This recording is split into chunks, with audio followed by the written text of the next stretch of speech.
ప్రపంచ మేధావి మానవ హక్కుల పరిరక్షకుడు భారత రాజ్యాంగ నిర్మాత భారత్న డాక్టర్ బాబాసాహెబ్ అంబేద్కర్ 135వ జయంతి ఉత్సవాల సందర్భంగా నిర్వహించిన కార్యక్రమాలకు సంబంధించిన కరపత్రాన్ని జగిత్యాల జిల్లా అంబేద్కర్ చౌరస్తా వద్ద ఘనంగా ఆవిష్కరించారు. ఈ సందర్భంగా నిర్వాహకులు మాట్లాడుతూ అంబేద్కర్ అట్టడుగు వర్గాల అభ్యున్నతికి, సమాన హక్కుల సాధనకు జీవితాంతం పోరాడిన మహనీయుడని, భారతదేశానికి సమగ్రత, సమానత్వం, న్యాయం అనే మూల సూత్రాలను ప్రతిబింబించే గొప్ప రాజ్యాంగాన్ని అందించిన మహోన్నత వ్యక్తిమని కొనియాడారు. కార్యక్రమంలో ఉత్సవ కమిటీ జిల్లా కన్వీనర్లు ఎర్ర రమేష్, శనుగంటి రాజేశం, ఒరుగంటి చంద్రశేఖర్, దాసరి సతీష్ కుమార్, మద్దెల నారాయణ, చిత్తూరు ప్రభాకర్, కడమండ కమలాకర్, కంటి అంజయ్య, గౌరవ సలహాదారు దుమాల రాజ్ కుమార్, నక్క విజయ్ కుమార్, నల్లశ్యాం, బిర్దుల లక్ష్మణ్, అడ్వకేట్ దారా రమేష్ బాబు, తుమాల గంగారాం, భువనగిరి దేవయ్య, బిజ్జంగి సతీష్, ముదిగం రాజేందర్, గొడిసెల అశోక్ రాజ్, దుమాల గంగాధర్, బంగార్ దీపక్, భువనగిరి కిషన్, మొత్తాటి రాజశేఖర్, మెరుగు లక్ష్మణ్, వనతడుపుల మహాతేజ, ఎర్ర రాజశేఖర్, కుసుమ సాయికిరణ్ తదితరులు పాల్గొన్నారు.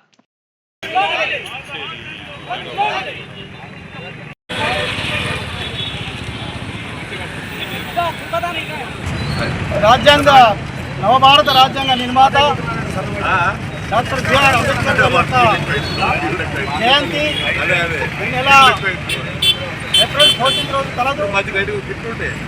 జయంతిని పురస్కరించుకొని ఈరోజు అంబేద్కర్ గారి యొక్క కరపత్రం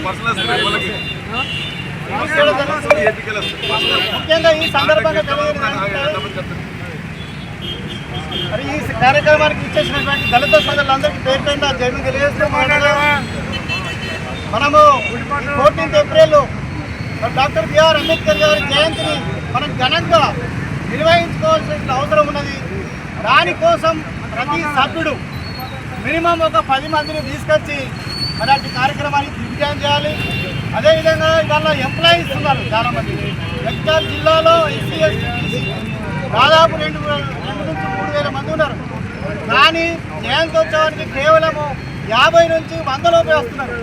దయచేసి మరి ఉద్యోగ సోదరులకు, అధికారులకు మరి సందర్భంగా విన్నవించదేమనగా మరి మనకు అడగకుండానే రిజర్వేషన్ ఇచ్చినటువంటి మరి డాక్టర్ బిఆర్ అంబేద్కర్ గారి జయంతిని సక్సెస్ చేసుకోవాల్సిన అవసరం ఇలా SC ST BC minority OC సోదరులపై ఉన్నది.